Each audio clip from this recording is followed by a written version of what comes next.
Local programming on KRWG Public Media made possible in part by viewers like you.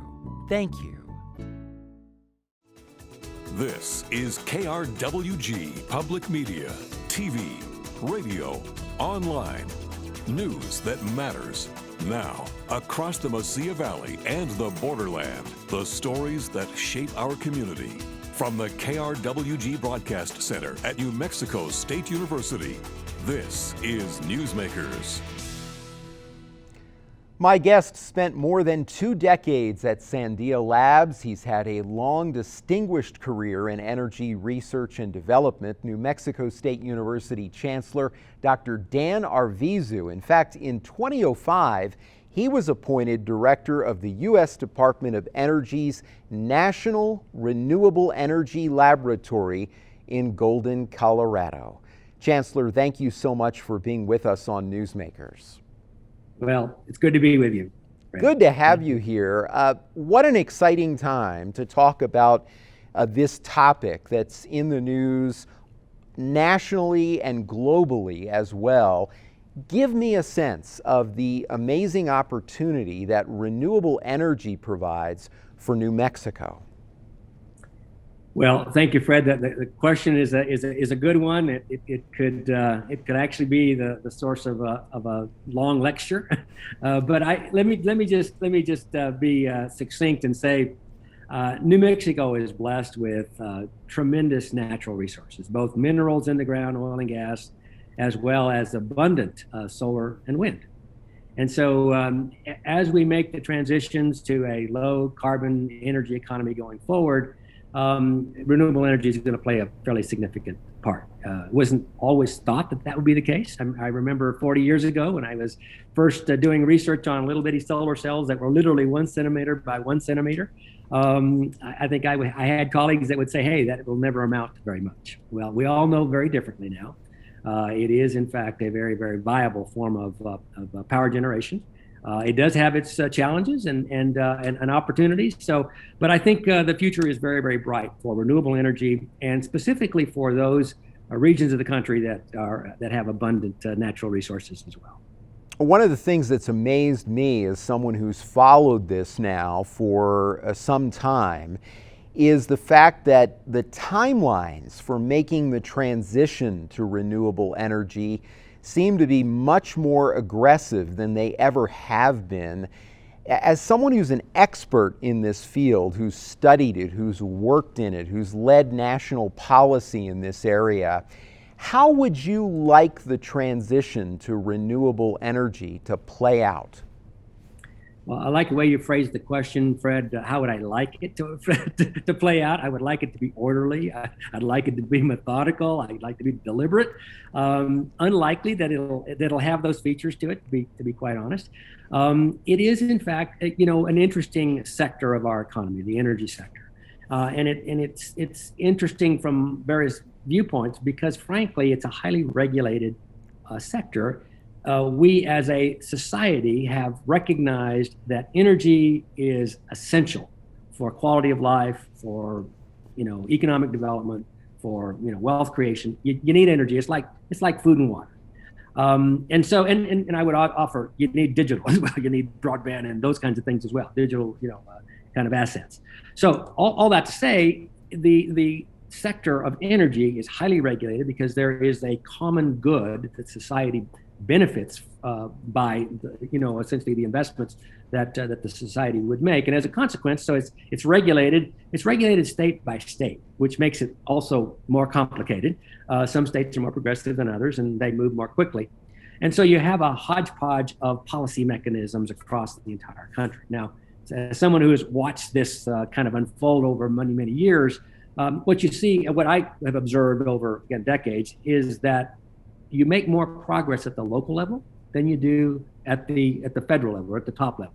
And when I say that, it's because regions are motivated by their self-interest. They're motivated by economic factors and dynamics in their local region, by the resources that they have available, by their business approach, a variety of public policy mechanisms. So this highly regulated sector has a technology component, a public policy component, and probably as important as those two is the financial and market component. So it's the Venn diagram of these three things: technology, policy, and access to capital that literally dictate the pace at which things will unfold and which they will move. And they move, again, under these regulatory regimes in a state-by-state way. And so if a state decides they want to be aggressive, they'll put incentives in place, and they'll move to make that happen locally or regionally. So when you see this kind of a development, which is made up of many multiple pieces, you have to really take a long, big view of it to say how is it moving, how is it progressing? Because again, it's not uniform across the country. Now, so you have public policy at the local level, you have public policy at the federal level, things like transmission, which are uniquely something that has to be done at a much higher level. And then you get, I think, the opportunities that present themselves for how do you continue to make progress in this particular arena. So there's a lot of things that we can try to unpack, but it's a complicated area. Yeah, absolutely. And as you know, of course, a lot of people are trying to influence the policy decisions. Aside from fossil fuel interests, what else is blocking or slowing down the transition to renewable fuels? Yeah, that's interesting. Question to try to address. As I mentioned, the three components again: technology, which we've been at in terms of investment and trying to make sure that we move that, the performance of that technology down to the point where, or up, I should say, to the point where it performs as well as incumbent technologies at a lower cost. I mean, I'm a big fan of more functionality at less cost. And I think the power generation sector is actually ripe for that concept of more functionality, less cost. It's been, it served us well for 100 years. It doesn't necessarily serve us well for the next. And so you need a kind of a makeover of our entire, power generation system, if you will. And that leads us to the opportunities that present themselves. So technology is one piece. It's a barrier on the one side. It's also the catalyst for additional accelerated progress, as you make more investments and technology improves. Now, technology by itself is not sufficient. You've got to have the public policy that also incentivizes and gets us moving in a direction of the vision and the outcomes that we hopefully all agree upon in terms of what we want out of our electricity sector. If we want affordable, reliable, accessible, clean energy, if you will, low carbon, whatever you want to call that, then those aspirational goals need to be a common set of goals for everyone. And then you incentivize the marketplace through public policy and investments in technology to move toward those outcomes. So assuming that you can all agree on the outcomes, that's an important part of it, then I think progress follows along those three tracks. Technology, again, investment in basic R&D and deployment for getting that integrated into the system. The public policy that helps make sure that we are not leaving a large fraction of our population behind. There's a social equity piece, I think, to public policy, which hasn't been all that well done in the past necessarily. And then there's a piece about how do you access capital, and that's huge. We were early in the stages of the development, the deployment of renewable energy. It was a lot of investment capital that had high risk, high return. Okay. As we now move to a deployment of these technologies into the marketplace, you need more patient capital. You need capital that would be things like, expansion capital, pension funds that have enormous amount of capital to deploy, but they're risk averse. They're going to be less, enamored with high risk types of investments. So unleashing that part of the capital, if you will, to help us with transition to essentially moving more directly and deploying these technologies, these higher tech technologies, I think is a big element of what it will take to get us moving and make progress regarding a low carbon, energy system. Yeah, and of course, as you know, the Biden administration is talking about hundreds of millions of dollars, billions of dollars really, in Billions. investments, not millions, billions. New Billions, Energy Secretary Jennifer Granholm has talked about the need to invest big in our energy infrastructure. Probably the thing that's gotten the most attention because it's real tangible and directly affects people are these power stations to fuel up your electric car that they want to build all over the country. This is one of the impediments to transitioning to fully electric vehicles. What do you think needs to be done briefly in terms of infrastructure? Well, look, first of all, I applaud Secretary Granholm's, I think, vision for what the Department of Energy needs to do in terms of supporting an accelerated transition. And with, I think it's got, in my conversations with the Secretary, I think she's really focused on the right things to make sure that we make progress, not just on the technology and the deployment side, but also on ensuring that a greater fraction of our population, and specifically the underserved parts of our communities, are also able to participate and not left behind. So infrastructure is, I think, essential. As we think about what the grid of the future needs to look like, it's different than the grid of the past. So it's much more intelligent. It has lots more choices. You have two-way power flow. You got a lot more solid state, power electronics. You've got measurements and you've got controls that our present system does not presently enjoy. Now, it does in some parts of the country where they've made investments in infrastructure, but there's a lot of places where it hasn't.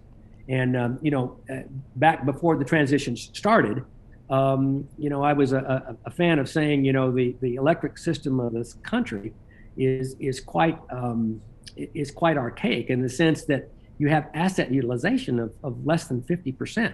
I can't think of a business that survives long term with asset utilization of less than 50%. You don't fly airplanes that are half full. I mean, when you make the investment in the asset, you want to make sure that you're using it more, a larger fraction of the time. And our power generation has been, I think, developed on the basis of the fact that you've got to have twice as much generation as you actually need on average, because during the peak times when you need it, you want to be able to turn everything on and meet the peak load. Well, that's good, but that peak load is typically twice the average load. So what you have is assets that are not used all the time. Yeah, now, and this is such a great point. The so-called solar and wind. Yeah, it's such a great point because I think we think about solar and wind, and we have such a rich resource in New Mexico and in the Southwest, but that's only the very beginning of the story. You have to then take that energy and you have to be able to distribute it on the grid and do it in an efficient way. So infrastructure is really, really important. There's also talk, as you know, of a new tax credit to buy electric vehicles. Transportation represents such a significant amount of our carbon emissions. How important is this? Well, it's very important. I mean, one of the things that I know I've been, again, like I said, we've been at this a long time, and I was advising in California when they were talking about moving, their targets for renewable energy and et cetera to 50%, and they were saying, how are we going to do this? There's lots of challenges that go along with that, and it was very clear to me at that point. These aspirational goals that you have require that you put in the necessary infrastructure to be able to access and to deploy, the variable renewables, or some people call it intermittent renewables, in a way that allows them to contribute even when the sun doesn't shine and the wind doesn't blow, and so you've got to have storage. You've got to have a way in which you can manage what I'm going to call demand side management. You need power electronics and ways in which you can move electricity, more flexibly than you have in the past. And so these are parts of that infrastructure that it's required. You can manage the intermittency of wind and solar, if you have either a bigger balancing area, the energy imbalance market is an important aspect of the policy that goes along with that infrastructure.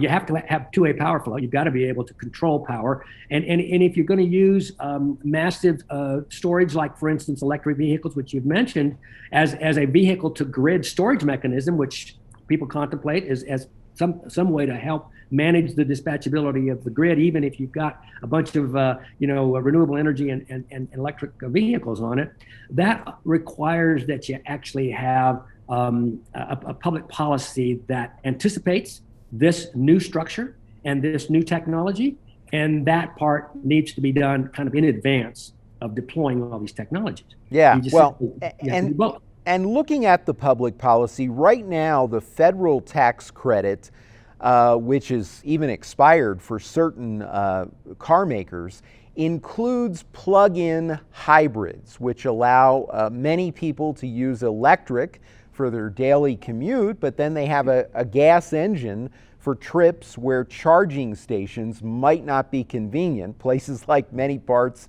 of New Mexico with vast rural areas off the highway. For a new tax credit, a new federal tax credit, should that be approved, do you think that plug-in hybrids should be included? Well, I think all of these policy mechanisms that encourage investment by the private sector toward an economy that's going to be lower carbon is our goal. All right. So how do we do that? And so that might be one mechanism. I'm certainly not opposed to that, but it has to be done in the context of what are the goals we're trying to achieve? Who is going to benefit from those, from the investments that the federal government or the local government or the taxing authority might impose in terms of either incentives or requirements, and then make sure that that public policy doesn't have unintended consequences. Many times we tend to have a blunt instrument when we do policy, right? So Europe used the feed-in tariff, which was a good instrument at the time when it was installed, when it was put in there. We opted for a mandate. So these renewable portfolio standards, we call them, at the state levels, and that also engenders a certain amount of investment, but some of those public policies have been regressive. They have literally not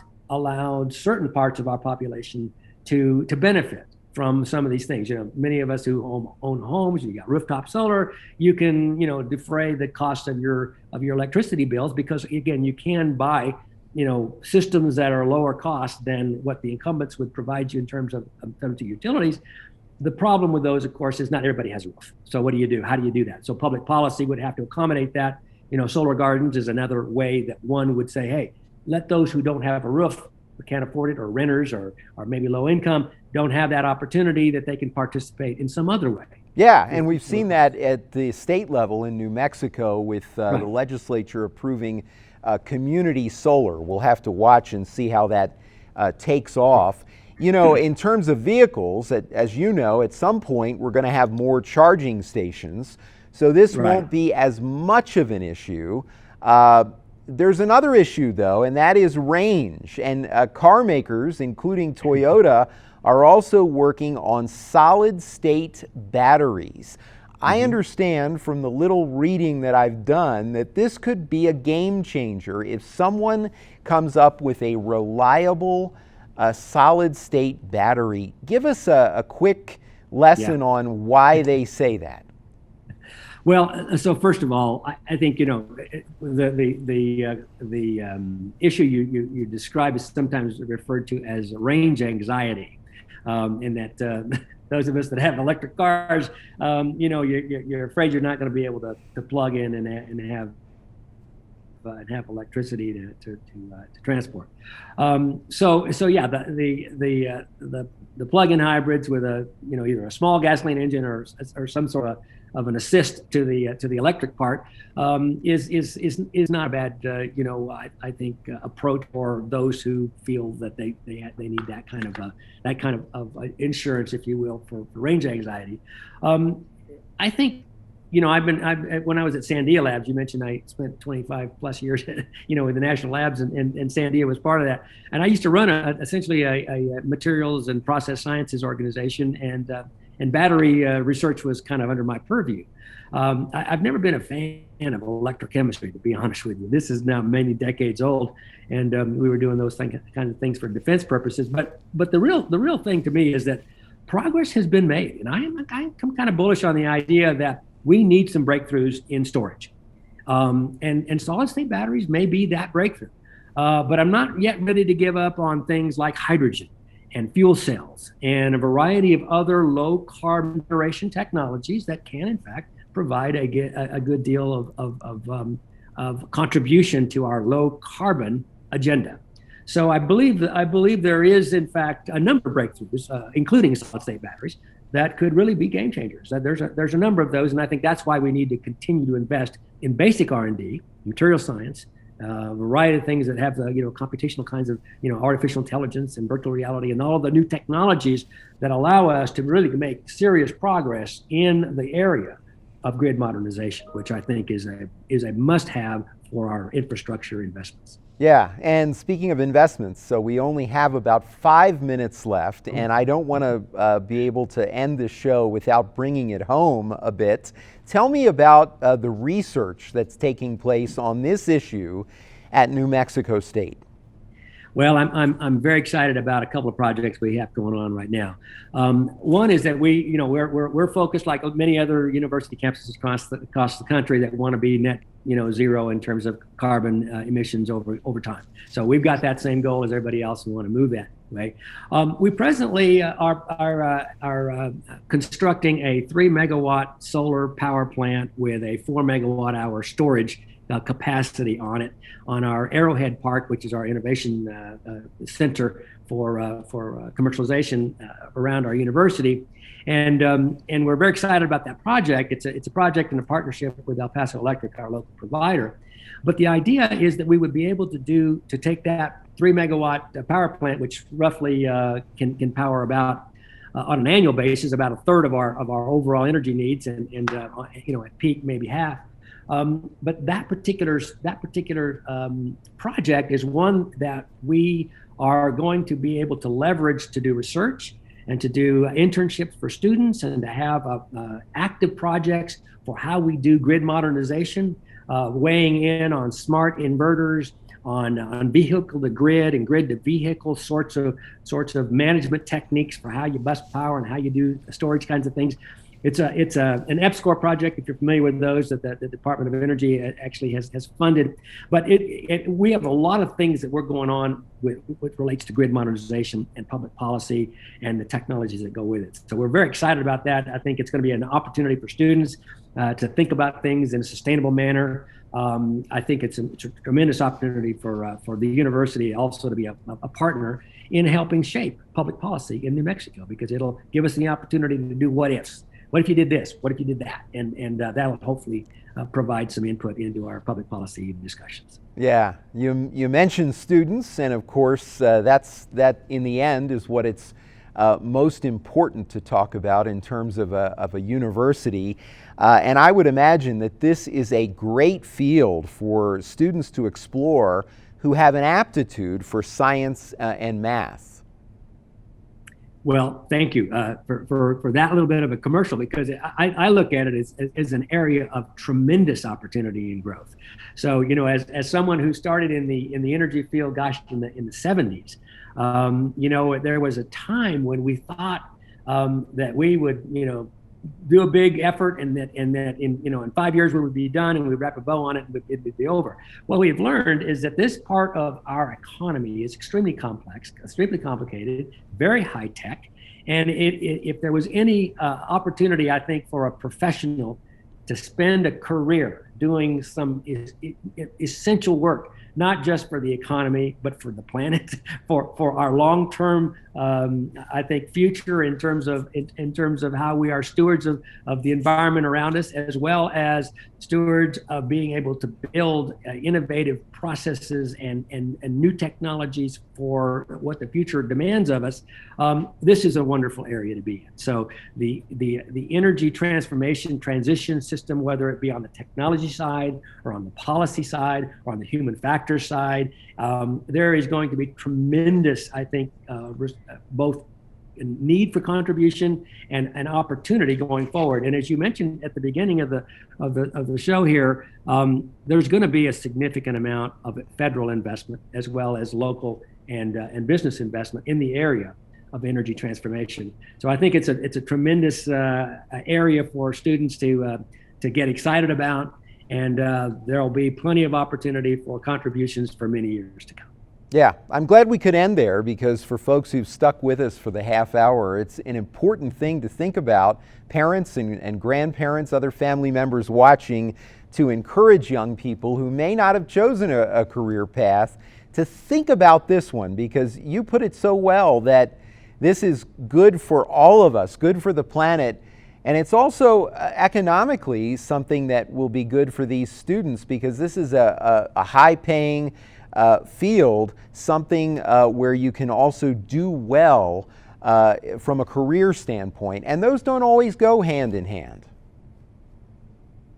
Absolutely. I think it's a way to make a meaningful contribution and have a very rewarding, intellectually stimulating career for a lot of years. Absolutely. Chancellor Dr. Dan Arvizu from New Mexico State University, great to have you with us today.